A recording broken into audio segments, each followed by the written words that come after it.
Having a running toilet is a really annoying problem and it can cost you a lot of money too, so it's important to get this fixed as soon as you can. So in this video, we're going to talk about the most common reasons why your toilet can run and how you can fix it yourself. The first thing that could be the issue is the flapper or the flapper seal that's at the bottom of the tank. It's a rubber valve that lifts to release water into the bowl when you flush it. Now, over time, the flapper can wear out, it can warp, or it can become misaligned inside of the tank, which will prevent it from having a tight seal. I've also seen them deteriorate if you use certain types of cleaning agents within the tank itself designed to keep the entire toilet clean. Those can eat away at that rubber gasket, especially if you're using cleaners that are basically based off of bleach. They can deteriorate all the rubber inside of the tank. So that could actually be the reason why your toilet is leaking and continuously filling. Another thing that could be an issue is this float that's inside of the tank. The float in the toilet basically controls the level of water within the tank and stops it from filling up too much. And so if this is set too high, the water that is in the tank itself can overflow into the overflow tube, which could cause it to run continuously. Another problem could be with this fill valve. So the fill valve controls the water filling into the tank and into the toilet. These can get debris inside of them. It can build up with calcium and it can cause these to malfunction. Another reason I've seen these toilets run is because there's issues with the handle, and there's a chain that's on these handles that's attached to the handle itself on basically an arm that's inside of the tank, and that chain also attached to the flapper valve. So basically when you flush the toilet, the flapper valve pulls up and it lets all this water in the tank drain into the toilet and flush the toilet. But if this chain is set improperly, say if it's too tight, it could be barely pulling up on this flapper valve and letting water leak into the toilet itself, which is causing the toilet to continuously run and fill up. Now, if those things aren't the problem, there are a couple other things that could be the issue. You could have a leaky fill tube, and that fill tube is the thing that fills up the toilet bowl after you flush. And so if this has a leak in it, if it's cracked, for example, or if it's not seated properly, then water can continuously seep into the toilet bowl, which will basically make this water level go down and then have it continuously fill up. You could also have a damaged gasket underneath that flapper. So there's a tank to bowl gasket that could have an issue where you need to replace the gasket, because if it's not sealed properly, again, the water from this tank can leak into the bowl below and it's going to continuously want to refill. Now that's going to be a bigger job because you'd have to remove this entire tank in order to remove that seal. But a faulty seal can definitely be a cause, especially if you've gone through all the other steps and troubleshooting and making sure everything's working properly. If you still can't figure it out, then it's probably that gasket that's between the tank and the toilet. Last but not least, it is possible that you might have a crack in your toilet itself. And so if your toilet is really old, or if you know it's been subjected to any kind of trauma, like any kind of someone falling into it or something being dropped onto it that was really heavy, it's possible that your toilet might be cracked. And if it is, that crack could be leaking water slowly over time. And so if all else fails, you could have a crack in your toilet. And if that was the case, you'll have to replace the toilet completely. If you're not quite sure what the problem is, I also recommend picking up a complete kit, a universal kit. This is basically going to give you every part that you would need to fix your leaky toilet, everything from a new flapper to a new fill valve. That these tend to be more efficient than the older styles as well. Even a new filler tube and a gasket for the toilet tank as well. So I highly recommend picking one of these up. And if you don't use up all the parts in this repair job, you'll still have extra parts on hand in case the toilet starts acting up again, or if another toilet in your house starts to have problems. As you can see here, really the issue with this toilet is this water is right up against the top of this fill tube. And what's happening is this water is kind of spilling over slowly over time. And when that happens, the water level in the tank gets too low, and then this valve will kick on because it thinks it's too low and it will start to refill the tank. And so really this issue right here for this tank specifically is an issue with the float. The float is set too high. It needs to be lower so that way it doesn't need as much water to fill up the tank in order to shut off the valve. So as you can see here, if you push this down, it's going to fill up the tank faster. And as it goes up, it slows down. And if you pull it all the way up, it stops. So what needs to happen is either need to adjust this or bend this rod so that way the float sits lower in the toilet, and ideally be about a half an inch to maybe even a whole inch below the top of this tube. Even though that's my issue with this toilet, I'm going to go ahead and swap out the fill valve because this is an older model and I'd like to get one that's a little bit more efficient. And also I'm going to change out the flapper as well while I'm in here. And really, again, those are two of the most common reasons why you'd have your toilet running. So I'm going to show you how to do that step by step. So the first thing we need to do is turn off the water supply to the toilet. The next thing we'll need to do is flush this to get most of the water out. And just hold the flapper open to let it drain as best as you can. Any remaining water is going to come out when we remove the fill valve, so you want to make sure you have towels underneath the toilet and ideally a bucket too to catch the excess water. First, before we remove the fill valve, I'm going to remove the flapper. So what you would want to do is you would want to undo the chain from the flush handle, like so, and then you would also want to unclip this below here. Usually these just clip on to the sides and this whole thing then comes out. So by far, this is the easiest thing to replace if this happens to be faulty. If you notice that this flapper is deteriorated at all, if it's got cracks in it, or if it looks like there's chunks of it peeling away, then most likely this is what's leaking, and this definitely, if you do see signs of failure, this needs to be replaced. And instead of getting a complete kit, you can also pick up just a regular flapper that you can replace the old flapper with. I will say that these come in two different sizes, typically 2-inch, which is this one. This is the most common size, but there are also 3-inch flappers, so you need to be aware of what size your toilet uses before you purchase a new flapper or a new complete kit, honestly. One of the tricks I like to do is to line up the chains, so that way I can tell if there's any adjustments I need to make to where the hook is located on the chain. I can do that before I put the new flap inside the toilet. It just makes it a little bit more convenient to do that and takes out a little bit of the guesswork. I'll go ahead and adjust that now. Now that I have the chain adjusted, I just moved this hook down a few chain lengths. I'll go ahead and install the new flapper. Make sure you hold onto the chain so that way it doesn't fall into the hole. Put the flapper in place and then just hook the rubber parts on to the side here, or plastic, depending on what you have. All right, so that's in place, and then I'll go ahead and hook up the chain back to this arm. First, we need to disconnect the supply line that's underneath the toilet. Again, just be prepared for water to come out here. Now we'll unscrew the nut that's holding on the fill valve in the tank, and you might need a wrench for this. This shouldn't be too terribly tight because this should be plastic, but sometimes these are tight enough to where you can't get these started by hand. So let me see if this is loose enough. Yep. Just unscrew this here, and we should be able to lift this out of place. And we'll just remove this from the tank. There might also be a clip that's left over on top of the filler tube. You can go ahead and remove that now because the new one should have a replacement. Make sure you clean up any water that may have spilled. You don't want this sitting on the floor too long. So a word of caution, the rubber might be deteriorating down there, and if it is and you clean this out, it could get a stain on a towel, so don't use your good towels. My wife is going to kill me. Now we can install the new fill valve. Now if you have an adjustable type, what you want to make sure is that this line, this fill line here, this water level line, is at the top of this tube.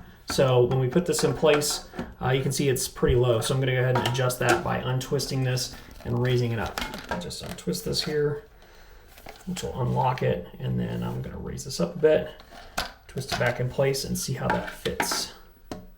Before we put this in place, we want this line, this fill line, to be about a 1/2 inch below the top of this tube.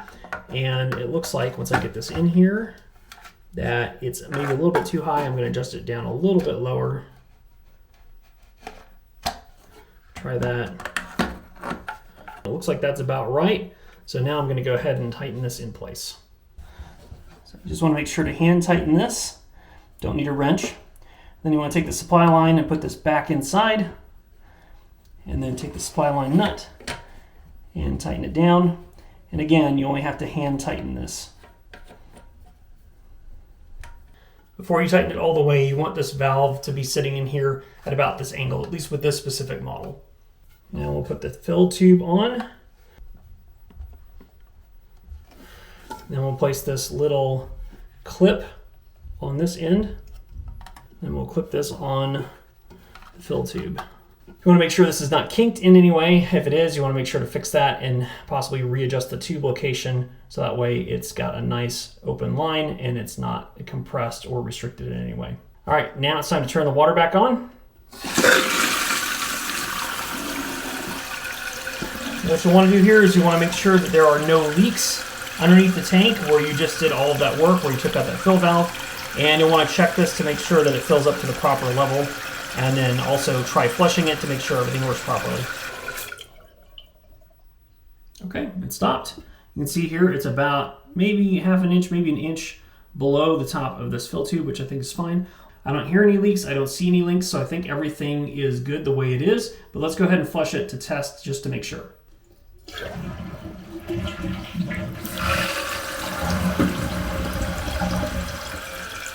So I've replaced the flapper and I've also replaced the fill valve, and that's taking care of most of my issues. But unfortunately, my son told me that he noticed this toilet was still running, and it had been running for about 3 hours. So I took a closer look. It looks like the flapper that I replaced has an issue attaching to the old flush valve, and that is causing it to sometimes get disconnected. So what I have to do now is I have to remove the entire flush valve and replace it. So next up, I'm going to show you how to remove the tank, and then we'll replace the flush valve as well. And that way all the components inside this toilet will be brand new. Okay, so I shut off the water. I've got this drained again. I used a towel to get all the water out in the bottom. So I'm going to disconnect this fill valve again, and we'll get started removing the bowl. I'm also going to disconnect this handle that's in the way. This is a replacement handle that I put on here a while back. And so in order to remove this, all I have to do is remove this clip and then pull this off. It just opens this up a little bit more. I don't have to worry about damaging this handle as much. Sometimes you can use a screwdriver just to hold this bolt in place while you unscrew it with your hand underneath the toilet, especially if it has a wing nut. Or this bolt is not connected anymore, so we'll just leave that in there. We'll do the same for the other bolt. Unscrew it, and see, I'm just loosening this with my fingers right now. So now the tank should be loose, so we should just be able to lift this straight up and off.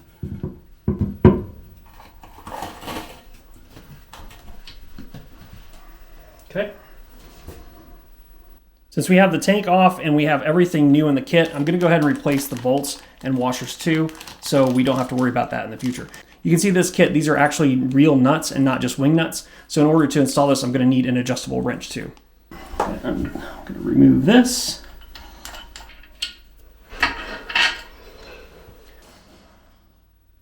You can see how much the rubber is deteriorated. Now we just need to unscrew this. And it might be a little bit tight. Barely big enough to turn this. I was worried I didn't have any kind of a wrench that was big enough to get a grip on this to start loosening it up. But you do. But I do. This is a 14-inch pipe wrench. Super heavy duty, shouldn't need that, but this is the only thing I had that was wide enough. I'm just holding the flush valve on the inside so that way it doesn't spin as I take this nut off. And I'll pull this out, and then that is removed.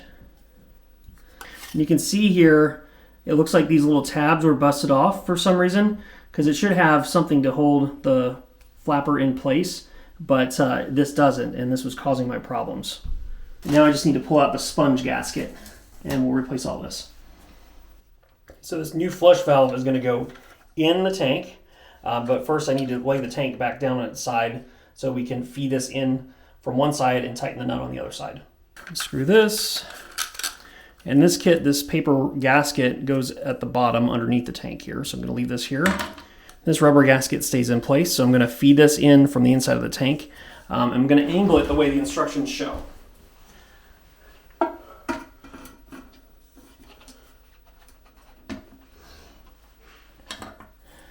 the paper gasket on here, and then I'll tighten this down. Now it needs to be tight, but don't use a wrench for this unless your instructions call for it. Now it says to take the sponge gasket and put it on the bottom here.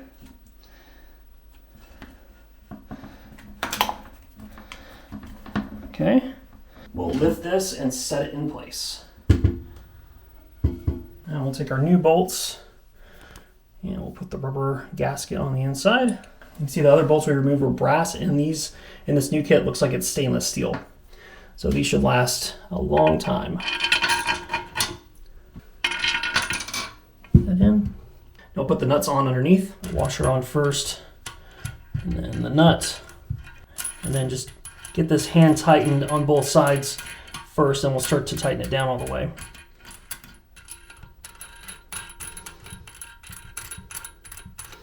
So I've got the bolts that are just hand tightened, and you can see this tank is really loose still. So what we're going to do is we're going to tighten these bolts down, and we're going to alternate what sides we tighten down. We're going to start with this side, and we're going to go alternate back and forth. As soon as the wobble is out of this for the most part, we know we're tight, and we're going to stop tightening this down. If you tighten the bolts too much, then you're going to risk cracking the toilet, and if you crack the toilet, you're going to have to get an entirely new one. So make sure to take your time on this step and don't over tighten it. You can use an adjustable wrench for this, but I'm going to use a socket just to make it a little bit faster.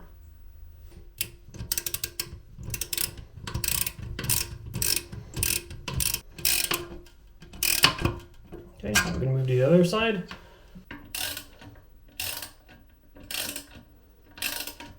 All right, and it seems to be tight. So you can see where this flapper attaches, there's these little plastic pieces that raise up to prevent the flapper from falling off. That was what was missing in our old flush valve. Now that this is in place, I'll go ahead and hook up the fill valve just like we did before, and then I'll show you how to adjust this fill tube. Okay, so this fill tube, or this overflow tube, has a slip nut. So basically you can adjust this up and down by just loosening this nut here. And so I need to position this per the instructions. It says to have it at least an inch below the flush handle and about a half an inch above the fill line. So I've adjusted this, and now I'm going to tighten this nut down, and I'll clip on this fill tube. Let's put the flapper in place, hook this over.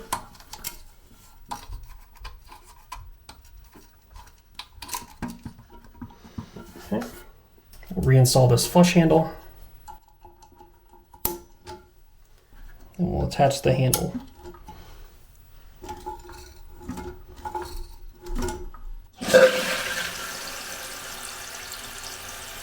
And then we'll make sure there's no leaks anywhere.